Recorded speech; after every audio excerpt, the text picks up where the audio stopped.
Empezamos.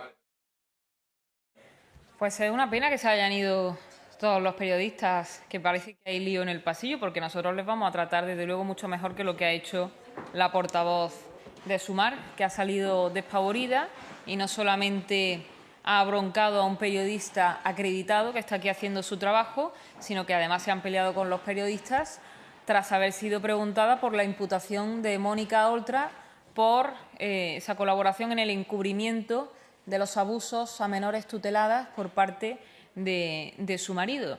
Y nos sorprende mucho que toda esta gente de la izquierda radical, que está todo el día denunciando micromachismos, que vemos a Yolanda Díaz denunciar que le han dicho un piropo, como si eso fuera un caso de violencia o de acoso, no solamente callen, sino que además se molesten cuando les preguntan por la imputación de Mónica Oltra por el encubrimiento respecto de los abusos que han sufrido menores tuteladas en Valencia. Así que, sin más, empezamos con los temas que nos atañen en el día de hoy. Han pasado 2 semanas y el Gobierno sigue sin explicar qué ocasionó el gran apagón. El presidente del Gobierno hizo una comparecencia absolutamente vergonzosa la semana pasada, donde se despreció a las víctimas mortales del apagón, se mintió descaradamente y se tergiversó la realidad. Los trenes siguen registrando retrasos de horas. La última vez, el pasado domingo, en la línea entre Madrid y Andalucía. Todo lo que funcionaba en este país, desde la independencia judicial hasta la energía eléctrica, pasando por los trenes, lo ha destrozado el Gobierno. Todo lo que pasa por el Partido Socialista acaba convirtiéndose en un caso de corrupción o de negligencia que siempre pagan los españoles, que pagamos muchísimos impuestos como para que nos encontremos cualquier día con que no tenemos luz o no podemos coger los trenes a la hora que corresponde. El único motivo que hay para que a estas alturas no haya ninguna explicación por parte del Gobierno es que los saboteadores están en la Moncloa y a esta hora todavía siguen buscando una excusa peregrina con la que contentar al común de los españoles. Lo raro es que los servicios públicos funcionen con un Gobierno que se dedica a tuitear constantemente contra ciudadanos anónimos, a insultar y a tener que defenderse de la corrupción que les rodea ante los tribunales. Este es el pésimo Gobierno que tenemos los españoles, el de los ministros que hacen de matones de Sánchez y se iban de paradores con prostitutas con el dinero de todos los españoles. Por nuestra parte, vamos a exigir actualizar y reforzar el plan de acción de la Agencia Estatal de Seguridad Ferroviaria y la comparecencia de Marlaska, así como de la directora de la Guardia Civil, para que expliquen de qué forma están salvaguardando la seguridad de las infraestructuras ferroviarias. Sin embargo, una vez más comprobamos cuáles son las prioridades de este Gobierno. Sánchez acaba de financiar con 340 millones de euros la construcción de la mayor megadesaladora de África en Marruecos.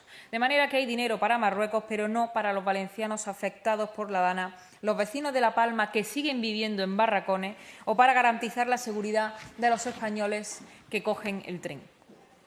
O los que usan el avión, porque desde hace meses el aeropuerto de Madrid-Barajas sufre una grave situación de deterioro y abandono institucional que compromete desde luego tanto la seguridad de los usuarios como la salubridad de las instalaciones, provocado por un preocupante incremento del número de personas sin hogar en la Terminal 4.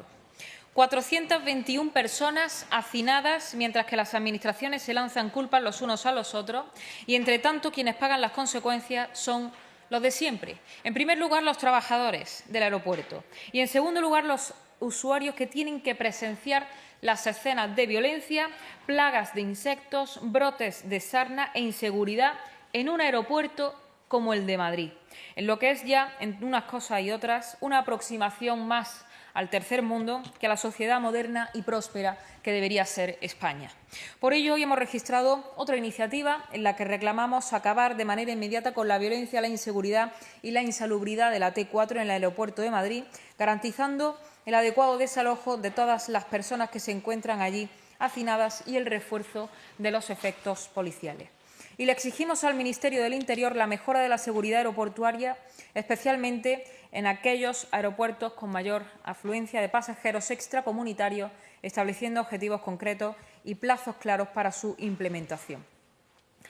Y, en último lugar, el Partido Socialista insiste en el fanatismo climático que nos está llevando al fin de nuestra soberanía alimentaria y energética, al desmantelamiento del campo, a los apagones y al colapso de los trenes. Nos traen al Pleno nada más y nada menos que una iniciativa en defensa del Pacto Verde, ese gigantesco plan de despidos masivos para nuestra industria y nuestro sector primario. El otro día, en la comparecencia del presidente del Gobierno, Sánchez volvió a mentir. Dijo que España no tenía uranio y que habría que importarlo y que a ver de dónde lo íbamos a sacar, algo que es absolutamente mentira. España cuenta en Salamanca con uno de los mayores yacimientos de uranio de toda Europa, pero en nombre de ese Pacto Verde que hoy viene a defender el Partido Socialista, nos prohibimos a nosotros mismos, por medio de esa ley de cambio climático, explotarlo. Y lo mismo ocurre con el telurio en Canarias. También dijo que nos había salvado del apagón Marruecos y Francia. El primero, que depende fundamentalmente de la energía térmica, que depende del carbón, y el segundo, que cuenta con más de 50 reactores nucleares. De manera que, en base a ese Pacto Verde que hoy viene a defender el Partido Socialista, nos prohibimos a nosotros mismos explorar y explotar nuestros recursos y utilizar energía como la nuclear o la térmica para comprársela a otros países que utilizan energía nuclear o térmica, haciéndonos cada vez más dependientes. Este es el absurdo al que nos está llevando el Partido Socialista. Nosotros rechazamos el empobrecimiento planificado que supone el Pacto Verde y todas las políticas derivadas de esta ideología. Rechazamos lo que el Partido Socialista llama en esta iniciativa estrategia de crecimiento, que es el eufemismo que emplean para destruir el campo, la industria, el transporte, la ganadería y la posibilidad de aspirar a la soberanía alimentaria y energética. Lo que ellos llaman transición ecológica, nosotros lo llamamos demolición nacional. Y este es el resultado del fanatismo climático que impulsa el Gobierno en Madrid con Sánchez y en Bruselas con Teresa Rivera, hoy vicepresidenta de la Comisión Europea gracias al Partido Popular Europeo. Pero no nos sorprende, habida cuenta de que el Partido Popular también votó a favor del Pacto Verde, se jactó de haber impulsado el Acuerdo de París y se adhirió a la Agenda 2030. Nosotros nos preguntamos también qué va a hacer el Partido Popular con esta iniciativa. Y lo decimos también porque el PP europeo acaba de rechazar acabar con la prohibición de venta de vehículos de combustión en 2035. España es el segundo productor de coches de Europa por detrás de Alemania y esto es lo que nos trae el Partido Popular. Nosotros queremos defender al agricultor, al pescador, al transportista, al obrero o al autónomo de toda esta ideología que es lo contrario a la defensa del medio ambiente.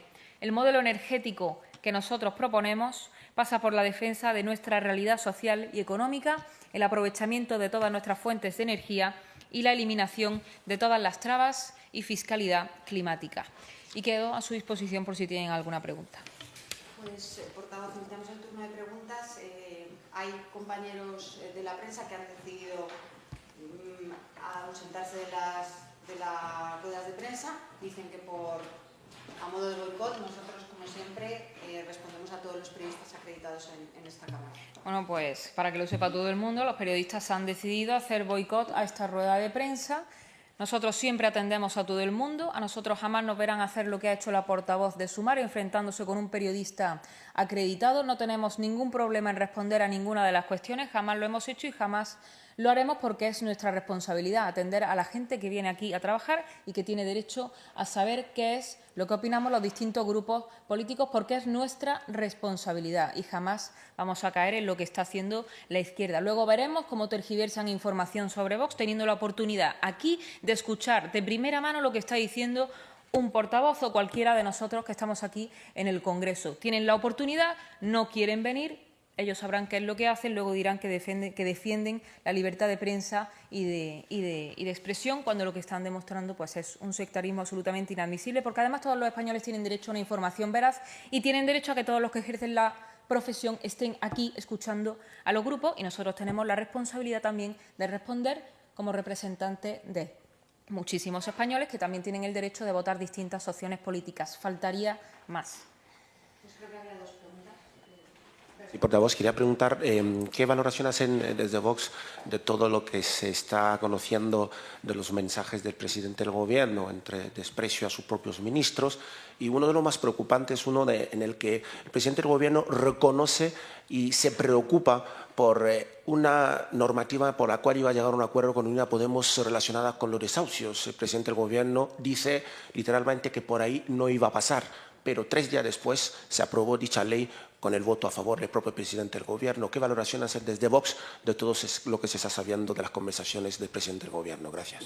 Bueno, lo que se está comprobando de todas esas conversaciones filtradas es la catadura moral del presidente del Gobierno, pero eso ya lo conocíamos. Es decir, todas esas conversaciones lo que hacen es corroborar lo que ya sabíamos, y es la actitud absolutamente despótica y autoritaria del presidente del Gobierno, no tener ningún tipo de respeto ni por nada ni por nadie, pero al fin de cuentas eso ya lo sabíamos. Nosotros nos preguntamos también qué van a hacer la ministra de Defensa, qué va a hacer después de haber leído estos mensajes. Y los varones del Partido Socialista, ¿qué van a hacer? ¿Van a dimitir o se van a quedar demostrando tener unas tragaderas inabarcables? Si se quedan, a pesar de estos mensajes, si no dimiten, demostrarán, primero, no tener ninguna dignidad y, segundo, tener la misma poca vergüenza que el presidente del Gobierno. Y, en tercer lugar, demostrar que todo esto es una estafa, otra estafa más a todos los españoles. Y, bueno, se demuestra también que Ábalos era el hombre de confianza de Sánchez y quizás siga siéndolo.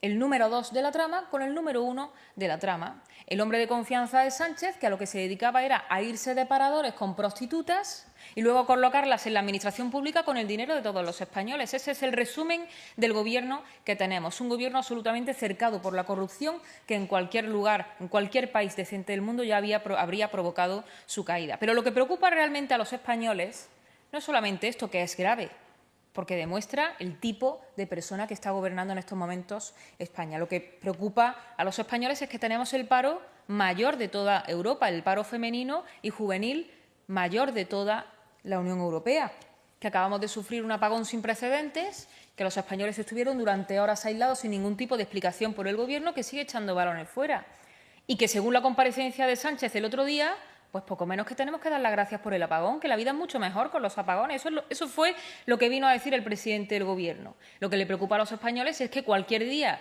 cogen su tren para ir a trabajar y se quedan tirados en la estación, en el mejor de los casos, si no en una vía durante horas, incomunicados y sin saber qué va a ser de ellos. Y aquí no dimite absolutamente nadie porque el ministro de Transporte está dedicado a acosar a la gente en Twitter día sí y día también. Y lo que nos preocupa a todos, en definitiva, es que pagamos cada vez más impuestos y los servicios públicos que recibimos son cada vez más pésimos. En definitiva, que el Gobierno nos está llevando a una ruina de todo orden sin precedentes. Y aquí no dimite absolutamente nadie. Eso es lo que le preocupa a los españoles, más allá de unos mensajes que lo que hacen es corroborar la miseria, la catadura moral del tipo que se encuentra en la Moncloa en estos momentos. Buenos días. Bueno, le quería hacer una pregunta un tanto extraña, no es de actualidad, es de lo que acabo de vivir. Entiéndame que yo soy nuevo y cada día estoy más estupefacto de lo que pasa en este Congreso de los Diputados y más en concreto en la rueda de prensa. No te preocupes. La izquierda y los grupos de gobierno harán lo que acaban de hacer, que es enfrentarse a los periodistas Sobre eso y a broncarles. Y por nuestra parte, quédese tranquilo porque jamás se lo vamos a hacer, ni a usted ni a ninguno de los que está aquí. Pero le quería preguntar, he estado antes en intentando preguntar a la portavoz de Sumar y había unos 15, 20 periodistas y ahora está usted, el grupo de Vox, y somos 2. ¿Qué ha hecho exactamente usted y el partido político Vox para que ningún periodista esté interesado en sus declaraciones? Y una segunda pregunta, si tienen algún tipo de... Bueno, vamos a ir por parte que se está haciendo un poco largo. Bueno, son 3 periodistas los que se encuentran aquí ahora mismo y no es que suscite ningún interés, suscita mucho interés en lo que dice Vox y por eso precisamente no quieren estar aquí, porque no quieren dar voz a lo que Vox dice aquí en las instituciones y porque aquí se parte de un sectarismo absolutamente flagrante por parte del Gobierno y de todos los medios que están a sueldo del Gobierno. Y porque, evidentemente, no interesa dar voz a los millones de españoles que, en su libertad, deciden votar a Vox. Si han decidido estar representados aquí por un partido que tiene los mismos derechos que cualquier otro, porque, además, entre otras cosas, no nos dedicamos a hacer lo que hacen ellos, que es a broncar a los periodistas. Nosotros no tenemos ningún problema en hablar con ustedes y en responder a lo que ustedes quieran, pero aquí se está viendo cuál es el sectarismo del Gobierno y ese plan por perseguir al disidente, al que no comulga con la verdad oficial del Gobierno y se atreve a criticar pues, lo que estamos viendo del Gobierno de España, una barbaridad de irregularidades, comprometiendo a muchísimos cargos del Gobierno, del Partido Socialista, a la familia del presidente, y eso ellos no lo pueden admitir, y no pueden admitir que se le dé voz a todos los partidos y a los españoles que estamos denunciando esta situación. Y ahora la segunda pregunta. Simplemente sí, porque yo he vivido un par de veces desde Podemos la semana pasada y ahora desde Sumar, que solo eligen, o sea, deshabilitan los micrófonos oficiales del Congreso y ponen una especie de micrófono con karaoke y eligen solo a los periodistas que quieren hablar. No sé si se puede hacer desde el Gobierno algún tipo de cambio, algún tipo de presión. ¿Tienen pensado cambiar esto para que estén obligados los portavoces de cualquier tipo de partido político a responder? Gracias. Bueno, nosotros en términos generales lo que hacemos siempre y lo que llevamos defendiendo siempre es la libertad de expresión, la libertad de prensa, el derecho a los españoles a obtener una información veraz, pero lamentablemente lo que estamos viendo en este último tiempo es pues esas prácticas sectarias del Gobierno que se dedica aquí en sala de prensa por parte de los grupos que sostienen al Gobierno pues a apagar micrófonos, a encender solamente aquellos que les conviene, a hacer boicots, como esta sala que ahora mismo hay 3 periodistas. Es decir, que los ciudadanos la mayoría de las veces desconocen porque no se ve ese tipo de cosas y no se ven esas maniobras que hace el Gobierno en coordinación con sus medios afines para tratar de silenciar a la oposición o a aquellos periodistas que lo único que hacen es hacer su trabajo. Y ya hemos visto cómo se las gastan, pero han pinchado en hueso con nosotros, porque nosotros eso no lo vamos a permitir. Y desde luego haremos lo que esté en nuestra mano para garantizar la libertad de expresión, la libertad de prensa. Faltaría más en el Congreso de los Diputados, porque el Gobierno está diciendo todo el día que esto es la casa de todos los españoles y ya vemos cómo tratan a los españoles. Aquellos que no les gusta lo que preguntan, pues los silencian o los abroncan. Ese es el matonismo que ejerce el Gobierno contra los periodistas y esa es la persecución del Gobierno contra el disidente o el que piensa diferente. Nosotros, desde luego, no lo vamos a permitir y vamos a hacer lo que esté en nuestra mano para garantizar la libertad, por lo menos en estas instituciones, en toda España. Así que, si tienen alguna pregunta más. No hay más preguntas. Pues muchísimas gracias.